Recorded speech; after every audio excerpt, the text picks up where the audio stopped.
Alright, everybody, what's happening? It's time to talk about Fairy Tale, chapter 453. Hell yeah. The war is nigh. Yes. It is Winter here. is coming. And that, well, actually, winter has already come. Yeah. So, this chapter pretty much served two purposes. One, it showcased, pretty much the somewhat general mindset of what various certain characters are at this point in preparation for war. And it was the signal for the beginning of this war. Uh-huh. And now, we there's we should we'll break each. I guess we should just talk about each individual scene. Um, the first being Lucy seemingly not only narrating what's going on but writing it down. Mm-hmm. With her, center of a circle shirt. Yeah. Math jokes. Now here's the now this of course Natsu does his normal thing and enters the room on an announced, I guess. And Lucy tries to, kick him out, but in, as this new post time skip Natsu tends to do, he actually doesn't let her actually hit him. Mm-hmm. He just blocks it like a boss. He's Yeah. like, no more comic relief damage from you. Yeah. So, and he pretty much basically says, "Oh, well, I don't like fighting for the blood and the gore, and it's just, I want to test my skills out. That's Mm-hmm. it." Yeah.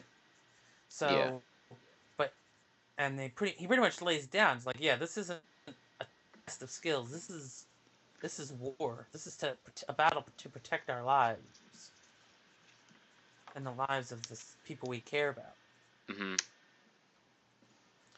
Now, the thing about this scene was created two in- interesting, had two, I guess you could say, future prospects, not necessarily directly relating to the shipping per se, but at the end when he was like, "Oh well, after this is over, there's something really important I want to do." Now, the obvious thing that everybody's thinking is that, oh, he wants to, he's gonna, after this is all over, he's gonna relay his true feelings to Lucy, because for some reason Natsu people think Natsu actually thinks like that. Mm-hmm. No, he's not a normal person. I mean, come on, we've known Natsu better than. Yeah. Now, as to what he might actually be hinting to, maybe this is just something I heard buzzing around the internet. Maybe he wants after this is all over. Maybe he plans on doing like a proper funeral service for Ignil Mm. with the guild, I guess, Interesting. or maybe do like a mass ceremony for the dragons of the dragon slayers, Huh. something like that. I don't know. Build a nice monument or Interesting. something. I mean, one YouTuber threw that idea around, so I thought that actually sounds feasible. Something that, and it actually goes with something Natsu would actually want to do. That Yeah. and now the other interesting thing someone kind of mentioned was the whole about the beginning part with how Lucy was writing down what she was narrating, and thought it would say, wouldn't it be funny if, since Lucy tends to narrate the story, what if Yep. she's in the future is reading this all from a book from the book she wrote or something, and it's like at the Yeah. end, it's like, oh, and that's the story of Fairy Tale. Yeah, Fairy Tale is basically her book. Yeah, yeah. The I've book, seen that before, but I mean, it would be fine, definitely. If that's the case. I mean, it's not unheard of, so. yeah. And then of course of course Lucy, being the writer she is, points out, hey, hey, hey, That's a literary no-no. You don't talk about doing things in the future right before an important battle. Bad things always happen. Yeah. But, it's fairy tale, and the only person, if, again, if the only person who is pretty much needs to die and is the only one that should die is Makara. Hmm. Like, but and there is no, like, what sense would it make in killing off any other character in Fairy Tail? I can't. I mean, Fairy Tail Guild members. I could think of one, but I don't want to go there yet. Oh, what? Kill off Juvia so that way she doesn't have a chance to get with Gray. Yes. Well, you can't do that. You can't think that way because remember, Gray is thinking about is going to actually give Juvia an answer once this war's over. Fuck me. I know. And he was acting out of character and actually showed affection and caring Ugh, towards Juvia. Gray. Your name is Gray for a reason. All right. Don't become blue or It's red. gray area. He's a gray area. Hmm. I mean, come on. How could you knew his the fact that they spent, yeah, granted she wouldn't leave. They spent 6 months during the time skip together. And Mhm. when you saw them fighting with together, they friggin' stripped simultaneously. Like, come on. It's pretty much a guarantee at this point. Yeah, I'm not saying that it's not gonna happen. I just don't have to like it. Of course, there are some people saying, wouldn't that be funny if he, you know, does actually tell his feelings to Juvia? Just pull a But, damn Luffy, okay? And I don't but, need to go any further than that. but, no, here's the but. They said, here's the thing they thought was funny. But wouldn't it be funny if he was telling this all to her as he was dying in the war? And and Juvia's like, no! And then it goes all Romeo and Juliet on us and kills herself. Well, that would escalate very quickly. Yeah, no, that's not gonna happen because Fairy Tale's happy. Mhm. Now, so that's pretty much, what the Gray and Juvia situation. Uh-huh. And then we get one of the weirder scenes in the thing in the chapter. A bath scene between Urza and Wendy and Charlotte. And some blatant butt shots. Oh, but it's just like weird because like, especially like when Wendy just like goes up behind Urza and just gives her a hug. It's Mhm. like, ew, that's weird. Yeah. But it's like but it's overall, it's like, Urza regrets, introducing Wendy to Fairy Tale because, her having a family is that gets her into trouble is a lot worse than her just being all by herself. Because that's what she would have been if she didn't go to Fairy Tale. She would have been on her own, and the Wendy of then wouldn't have lasted a day without a guild. Probably not. So Wendy's like, I'm gonna protect you, Urza, which is probably possible foreshadowing that Wendy's gonna come in and help save Urza at some point. Either that or it's just gonna be a Dragon Ball Goku moment where she's already finished off her opponent. I'm coming and I'm gonna save you. Oh, you already finished her. Ah, fuck. How's that Dragon Ball Goku moment? The Red Ribbon Army. By the time they all got there to help him, he had already finished off the Red Ribbon Army. No, I don't think it's gonna be something. I don't think it's gonna be like I don't that. know. But I don't know. If that actually happens, No, because holy see, shit, Mashima. Holy shit, you're actually willing to compromise your blatantly favorite character? Really? Wow. well, no, what's probably gonna be is Urza's gonna be facing off against whoever Wendy is destined to face, and that person's gonna give Urza trouble for whatever reason, Hmm. and then Wendy comes in to help, and then Urza goes off and faces her opponent, or should I say, goes off and then eventually meets her opponent, or Urza might be like, two of the Spriggan 12 might be attacking her at the same time, Yeah. That And makes sense. which is probably what's gonna happen because Urza thinks she's since Urza's invincible, she'll try and take on the whole friggin' 12 by herself. Yeah. Wendy's like, no, you have to understand. You can beat him, but it'll take like 100 chapters. So just let us handle some of the workload, all right? Yeah. So then we get to see, pretty much. Apparently now, uh, Mavis has upgraded her illusion ability so that way she can fly all around to see all these scenes and say, "Oh, they're all cool." Mhm. Makrow's like, "No, they're just on the surface. That's what it looks like, but on the inside, they're scared shitless." Which is why they're all huddled together. Mhm. And I'm also scared, but as the parent, it's my duty to basically stand my ground and come off as cool, calm, and collected because that's my job as the parent. Mhm. So, I mean, that's do we real like I don't really consider it character development for him because I mean, It's really not, because that's no, basically consistent with his character. So exactly. yeah. Now, of course, then all of a sudden everybody senses that the enemy has arrived, even though they haven't sensed them at all. Mhm. Now, of course, thankfully, earlier in the chapter, we found out that they had already evacuated all the citizens of Magnolia, Mhm. which pretty much confirms that Magnolia is not going to exist anymore. Yeah. I mean, not that I don't think that would have been the case whether the citizens were there or not, but this is just, come on, this is fairy tale. They blow up places even when there's people around. So when there's no people around, oh my god. Oh yeah.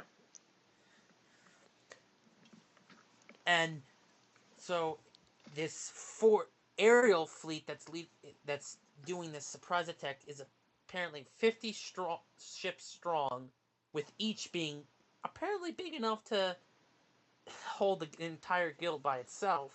Mhm. And the only Spriggan 12 member we see on the ships at this time is Agiel or Aver or whatever the hell his name is. Yeah.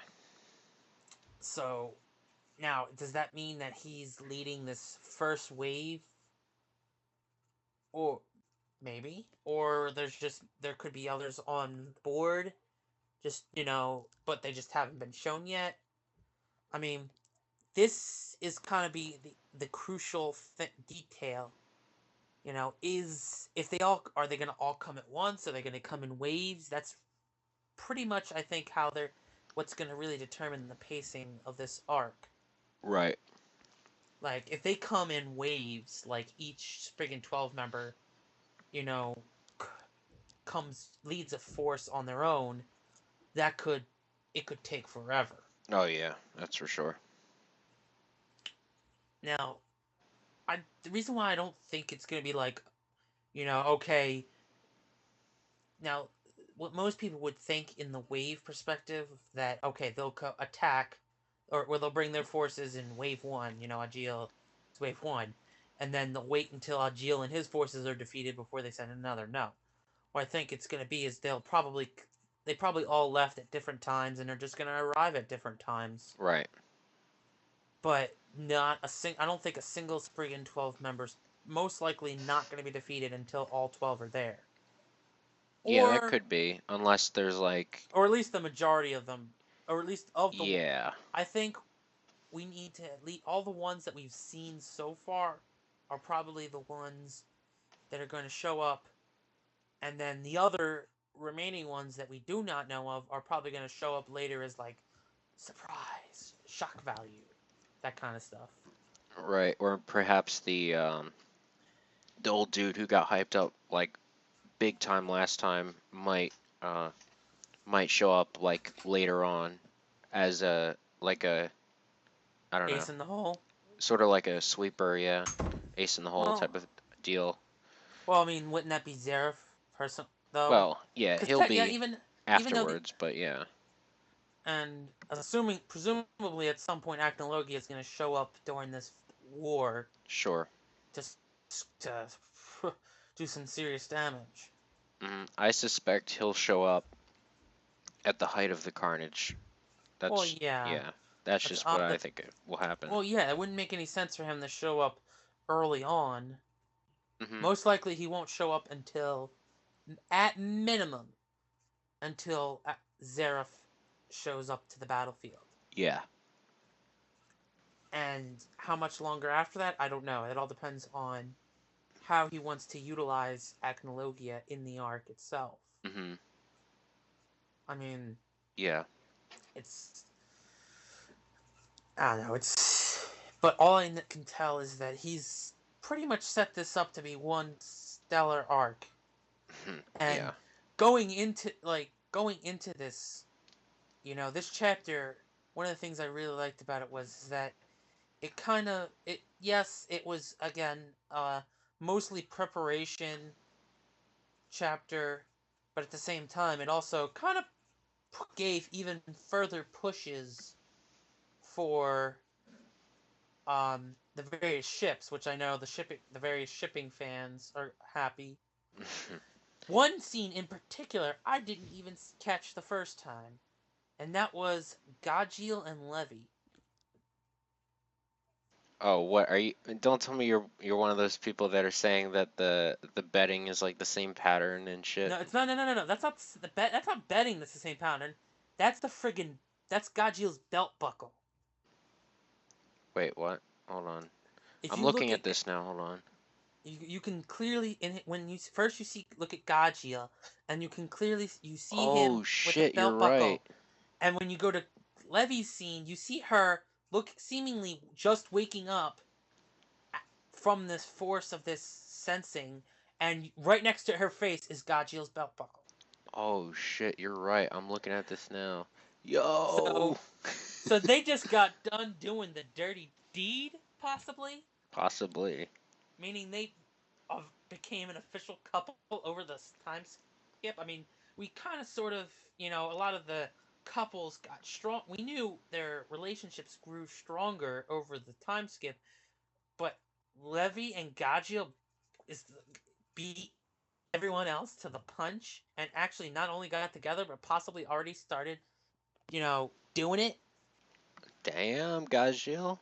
I see you. Well, you know what they say. Women. Strike while the iron's hot. Okay, that's a good one too. I was gonna make a joke about him about how his iron gives for a good boner, and because he can also, because of his ability, he can also, especially if you see his many attacks, he can actually make it long. Technically, since he can make his iron arm longer, I guess you could say he can make his iron dick longer too. Hmm. Which Balls would, of steel. I mean, there are plenty of jokes we can make about that. I mean, well, actually, yeah. So you could also make a joke saying that Godjiel put his keyblade in her hole, yeah, keyhole, or he put the master sword in its resting place. yeah. Put that high carbon steel in its sheath. I don't know. he, I don't know. He tempered his steel. Yeah, yeah. the but sex jokes aside, yeah, it looks. I mean, it looks like it, but most likely knowing Mashima, he probably intends it as simply they're sharing they both are, I guess, hanging out together, and they Hmm. just happen to fall asleep on the bed. Yeah. But the fact, briefly mentioning, oh, they shared the same room or something. Not to mention the position in which he woke up. Oh It was face gosh. down. Well, yeah, but the whole idea is that if he would have just said, like, wrote the scene that showcased, oh yeah, they were sleeping in the same room, that doesn't create as much controversy and buzz as it being heavily implied that they did some pretty adult things. Yeah. So So overall, I think this, from top to bottom, I thought this was a fairly solid chapter. Yeah. The only thing else I have to mention is that, of course, the fact that they didn't detect all those ships until this point will suggest an enemy stand, an enemy power, um, perhaps maybe invisibility, perhaps teleportation magic. I mean, there's a lot of different Yeah, possibilities there's a out lot of there. different possibilities. I mean, the it's possible. Most like that is my most likely possibility, that they have some sort of magic that helped them be undetected. Hmm. Because some people are like, "Oh, he was, Mavis wasn't able to predict the possibility of an airstrike," and I'm like, really? I mean, there is probably a 1% chance that that didn't cross her mind. Because Yeah. I'm pretty sure they would have informed her of enough information that she could have came up with a tactical strategy that says, "Hey, they'll they'll probably try a sneak attack from the air." Hmm. Yeah. I mean, it's also well, not probable. It's also possible that they, from the time that Fairy Tale left, uh, Alvarez or Alvarez, however you want, from the time they were moving so slowly, because there has been actually a substantial time, I would say, that has passed since they left. Um, they've been moving so slowly that a radar doesn't detect. That's how some missiles get by radars, is if they're moving so slowly that it can't detect it. But I don't think that's probable. I don't think it's the like. I think No. more or less it's the a magic that's more probable. Well, I mean, we basically only know two magics. Hmm. Agil's manipulation of, you know, the ground and sand and whatnot, Hmm. and Brandish's shrinking ability. Which also could be a possibility if you think if perhaps Well, they were yeah, so small that they couldn't detect it. That could well, also be a yeah. thing. That's why I'm saying is that the Yeah. only thing I could possibly think it was to be Brandish, Hmm. because we don't know anybody else's magic, Right. so we don't know what they can do. Yeah. Just keep it in the back of your heads because it's likely to pop up later, I think. You know, So I yeah, mean, we've only seen seven of the uh I think so. friggin' 12, Yeah, I think so. and so far none of, with which remain leaves five that we not only don't know their design, but we don't know their names. So Right. we don't even have any hints whatsoever as to what they could be. Yeah. Now, there's a lot of possibilities for, like, obviously, of the people we know of, there's, oh no, wait, isn't one of them, no, sorry, correction, we do know one of them, a third magic. The one person was mentioned in last chapter as being an ice wizard mage. Oh yeah, yeah. The ice. Yeah. So, I mean, obviously that person, ice magic couldn't help them be undetected. Yeah. But, so, I mean, another obvious choice would probably be the old guy, Yeah. Exactly. because he knows more magic than Zareth. Hmm. So there's just so many wide possibilities, and we could sit here and try and think of things for days. Yeah. Which is why I said, I mean, just keep it in the back of your heads because I think it's likely to pop up sometime later. That's probably what the case is going to be. Haha. Is that Get it? whoever did this is more likely probably going to help the rest of the waves of soldiers arrive undetected, Yeah. which will become easier when fairy tale wizards are distracted by all the fighting that they're in. Yeah. Especially since the one who's doing the detecting is Warren, Hmm. which kind of doesn't make any sense because now that I think about it, does Warren even have any offensive magic? I don't know. Isn't he like the telepathy guy? Yeah, he's a telepathy guy. That's what I'm saying. Like, Yeah, I guess how would not. I guess he's just more of that information type of guy. I don't know. so that means he? So then Yeah, so that's why it's most likely it's going to become easier if they attack Warren, because if Warren's being attacked, he can't concentrate on trying to detect enemies. Right. So they're probably so there's basically two possibilities at this point. One, the person who helped this first wave arrive as a part of a sneak attack is with the group, and once they attack, Warren won't be able to will be so distracted by the first wave, he won't be able to sense the other waves. Hmm. Or B, whoever this person whatever they did allows them to do so, help the first wave get there without actually being with them, so that way they can down the line help the other waves get there undetected. Yeah. So we'll just have to wait for future chapters to find out which one it is. Hmm. So yeah, overall, this was I would say, a very solid chapter. Very Definitely. solid start to the war indeed. Definitely.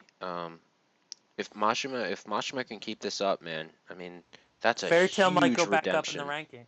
Oh my god, Fairy Tail might actually get into. I don't know this. I don't think it's in the top 10. I don't think it was in the top 10 last year, but it might. But if it keeps up like this, it could get into the top 10.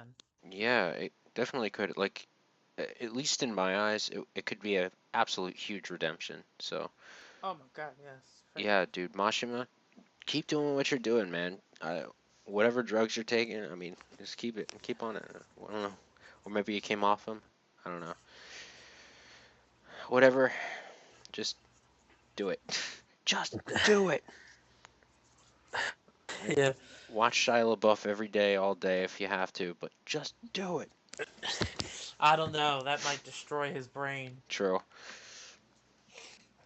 All right, watch One Piece all day, every day. How about that? Eh. Or watch JoJo or something. I don't know. Whatever you're doing, do it. Just Keep do it. just keep doing it.